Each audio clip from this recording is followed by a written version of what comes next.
de ces cantiques, Maître, entends-tu la tempête? Lèvons-nous s'il vous plaît pour lire ensemble la parole de Dieu dans Luc au chapitre 8 du verset 22 au verset 25. Luc 8, 22, 25. Un jour, Jésus monta dans une barque avec ses disciples. Il leur dit, passons de l'autre côté du lac. Et ils partirent. Pendant qu'ils naviguaient, Jésus s'endormit. Un tourbillon fondit sur le lac. La barque se remplissait d'eau et ils étaient en péril. Ils s'approchèrent et le réveillèrent en disant, Maître, Maître, nous périssons. S'étant réveillé, il menaça le vent et le flot qui s'apaisèrent. Et les calmes revinrent. Puis il leur dit, où est votre foi? Où est votre foi? Saisis de frayeur et d'étonnement, ils se dirent les uns aux autres, quel est donc celui-ci qui commande même au vent et à l'eau, et à qui ils obéissent? Quel est donc celui-ci qui est le merveilleux notre Seigneur? Maître, entends-tu la tempête?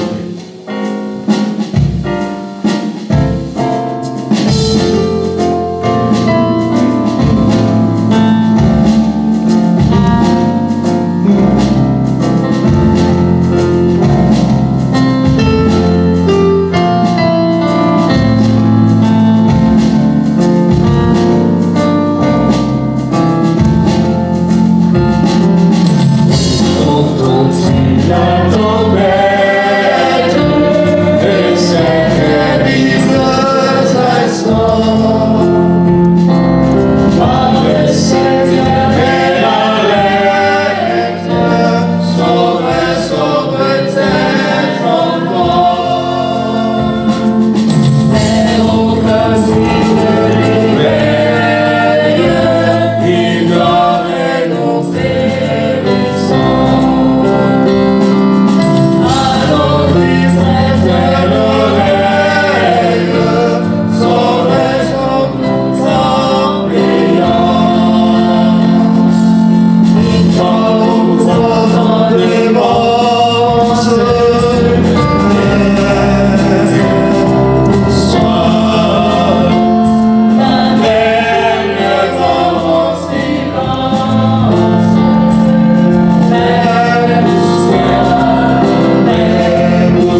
asseyez-vous, merci.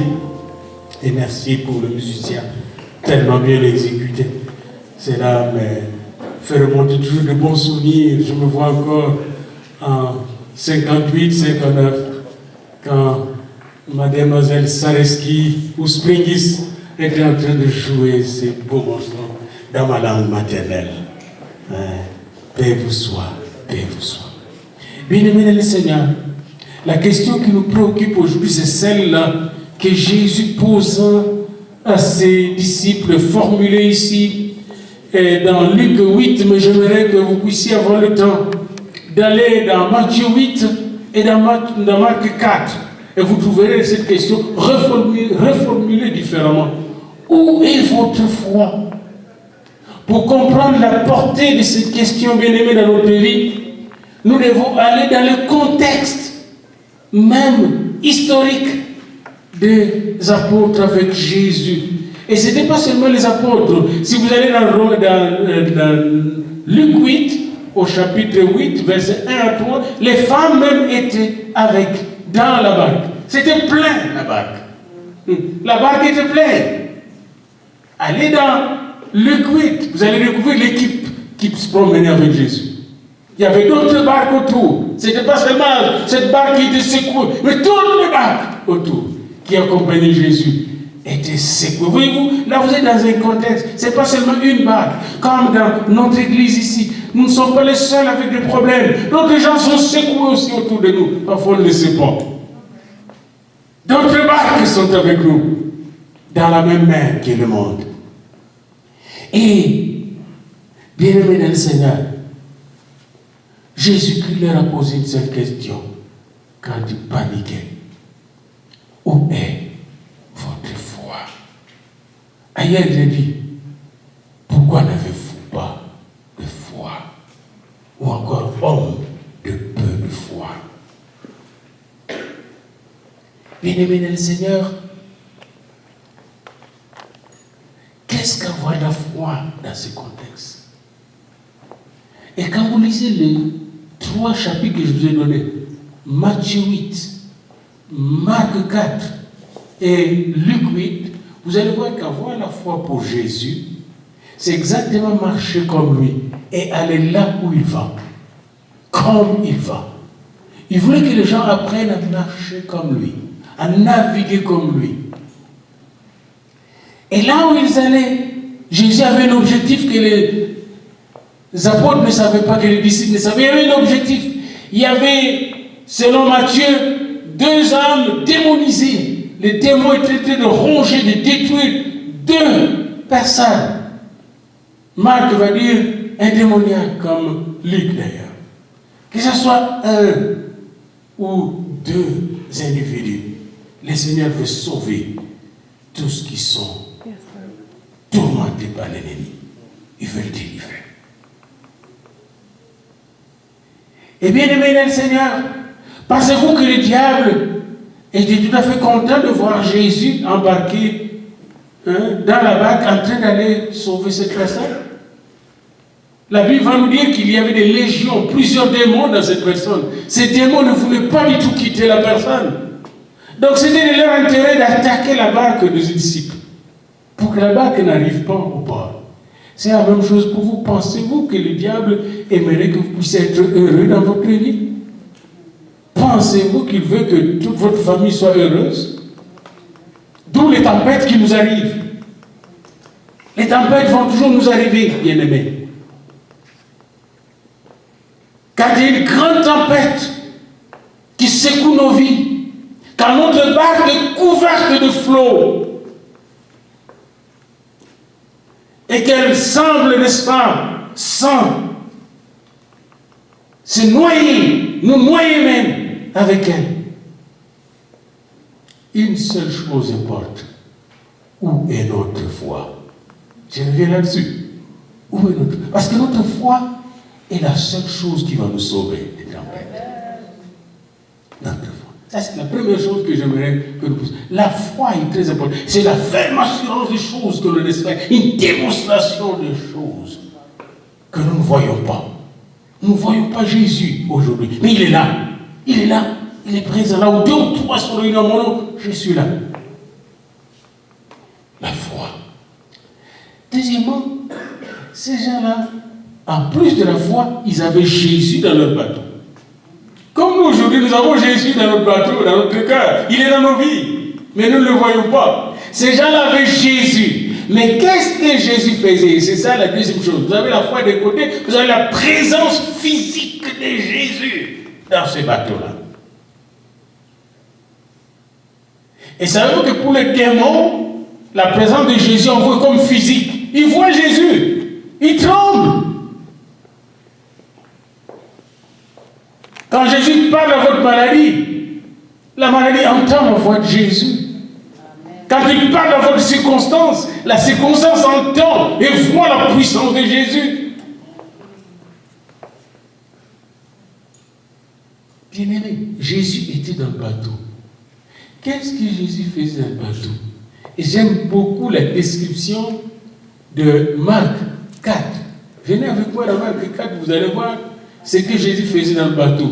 J'aime Jésus parce qu'il a le sens de l'humour. Il a vraiment le sens de l'humour. Il a bien prêché sur beaucoup de choses qui devaient, n'est-ce pas, cultiver leur foi. Entre autres, la parabole du semeur. On le retrouve dans Marc 4. Et il a fait pas mal de choses qui devaient le conduire à la foi, ces gens-là. Mais maintenant, il voulait démontrer, faire la démonstration qu'il manquait encore la foi. Regardez ces mêmes jours. D'abord, Jésus leur a dit, passons sur l'autre bord. Il n'a pas dit, allons couler. Ils n'ont pas bien entendu. Jésus n'a pas dit, allons couler. Il a dit, passons sur l'autre bord. Verset 35, Marc 4. Et après avoir renvoyé la foule, Jésus entre dans la barque avec ses disciples. Il s'élève un grand tourbillon et les flots se jettent dans la barque au point qu'elle se remplisse. Et lui, Jésus, verset 38, qu'est-ce qu'il fait? Il dort à la poupe sur le coussin. Jésus arrange bien son endroit pour dormir et il dort. Savez-vous que Jésus est en train de se reposer en vous dans votre cœur?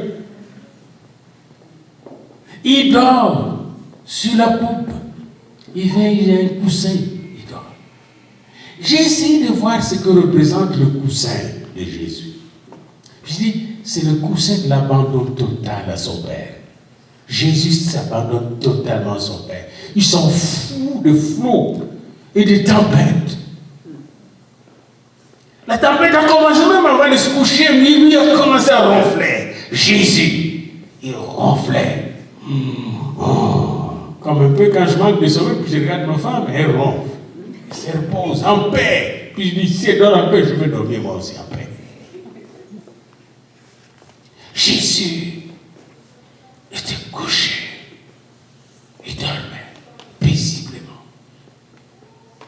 Jésus veut vous transmettre exactement la même paix. Il était couché dans les bras de son Père. Les bras puissants, sécurisants de son Père. Il était en sécurité. Il voulait leur montrer, je suis en sécurité, le bateau est en sécurité. Mais les apôtres ne voyaient pas cette parabole, cette métaphore. Jésus était couché, et j'aime ça, il dormait à la poupe sur le coussin. Il dormait. Alors dans Matthieu 8, on va voir un peu qu'est-ce que Matthieu dit sur ce sujet. Parce que tous les trois en parlent. Hein? Et ça vous, ils sont allés là. Après, avant d'aller là, dans Matthieu, ils disent qu'il a guéri les serviteurs du centenier. Il a purifié le lépreux. Verset 1 à 14. Et le lépreux avait la foi. Veux-tu me guérir, Seigneur? Est-ce que tu penses que je peux le faire? Et oui, Seigneur. Il te guérit. Puis il a guéri les serviteurs du centenier par la foi du centenier, à distance. Et les apôtres étaient témoins de tout ça. Et ensuite, la belle-mère de Pierre qui était guérie, versets 14 à 15. Et des foules guéries Jésus chasse les esprits. Ils ont tout vu. Et là, ils se retrouvent dans le bateau, ils ont tout oublié, comme nous aussi, nous oublions souvent tout ce que Jésus a fait dans notre vie. Et là, c'est un test pour voir s'ils ont compris tout ce que Jésus a fait. Avez-vous compris tout ce que Jésus a fait dans votre vie? Encore aujourd'hui, je pensais comment il m'a amené en 82 ici au Canada. Quand je suis venu, tout ce qu'il a fait pour que j'arrive en prince, avec tout ce qu'il faut. Je dis non, il est vivant. Vous ne vous rappelez de ce que Jésus a fait, vous vous souvenez de ce qu'il a fait. Et là, Jésus monte dans la barque avec ses disciples.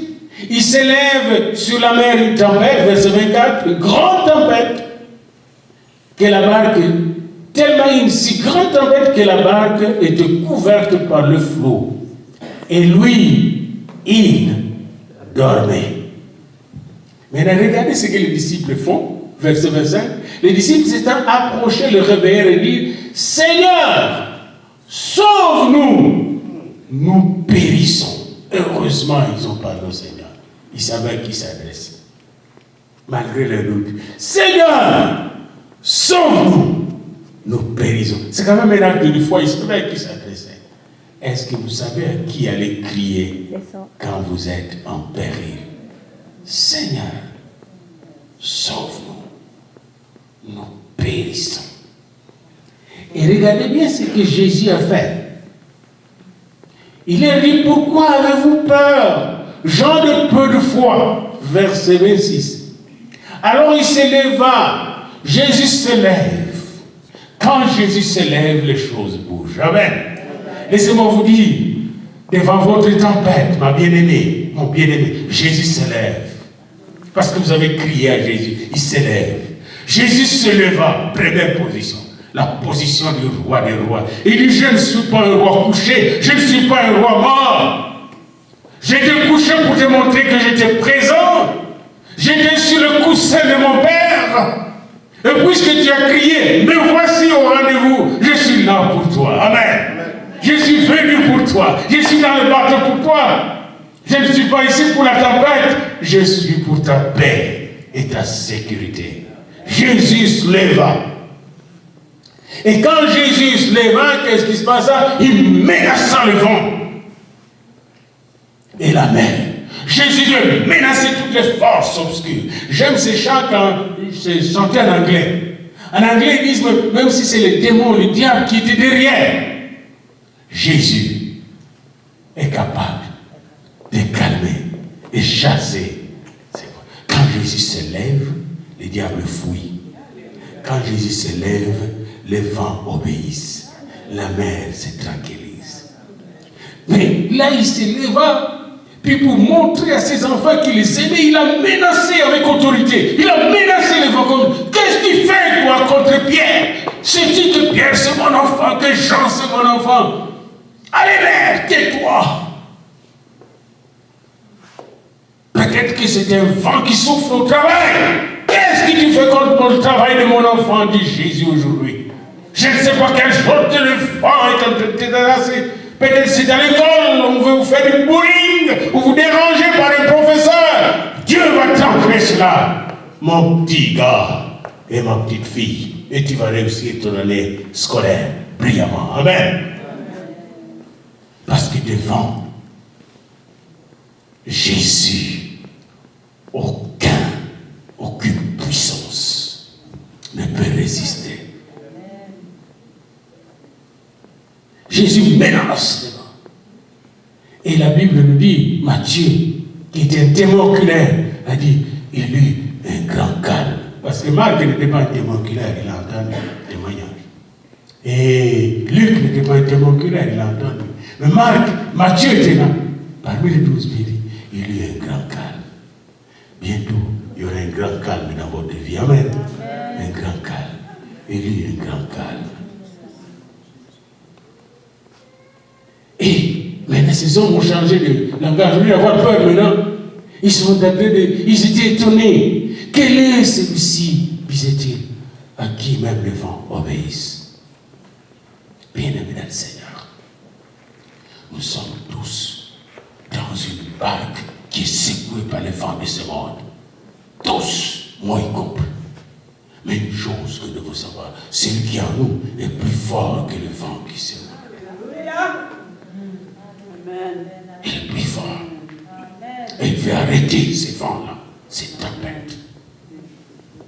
Pour que, vous voyez, dès qu'il a arrêté le vent, les apôtres, les disciples se sont tournés vers Jésus. Au lieu de se tourner vers le vent, parce que le vent était en train de les distraire. Maintenant, ils peuvent adorer, élever, exalter le Seigneur de Seigneur. Parce que Jésus veut que nos regards soient totalement focalisés sur lui, concentrés sur lui. Lui qui parle au vent des masses et des calmes. Bien-aimé dans le Seigneur, est-ce que ce sont des démons qui te dérangent dans votre vie? Et Jésus t'a donné l'autorité de les chasser. Amen. On n'a même plus besoin de le réveiller. Parce que là, il ne dort pas, Jésus. Il est dans la gloire. Alléluia. Il est dans la gloire. Et il nous a donné l'autorité de les chasser. Tout ce que nous devons savoir, c'est mettre notre foi en lui. Où est votre foi? Où est votre foi? La foi vient de ce qu'on entend. Et ce qu'on entend vient de la parole de Dieu, de Christ. Si aujourd'hui, cette petite parole a pu nourrir votre foi et vous donner la force de résister au vent et de calmer le vent au nom de Jésus, j'ai réussi mon travail et à lui toute la gloire. Amen. Amen. Alléluia. Mettre l'onde apaisée. Chantons ensemble un quart.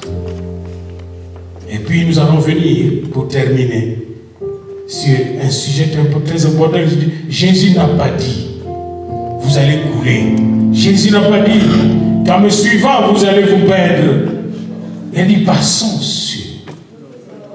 Passons. Autrement dit, marchez avec moi. Alléluia. Mettre l'onde est apaisé. Le doute a quitté mon cœur. Et mon âme est consolée. Et a retrouvé son sauveur. Seigneur, que ce soit une chanson pour moi et mon frère et ma soeur aujourd'hui. Mettre l'onde est apaisé.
Amen.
Jésus-Christ, l'amour et la puissance de Dieu notre Père, et la communion, la communication du Saint-Esprit vous soit donnée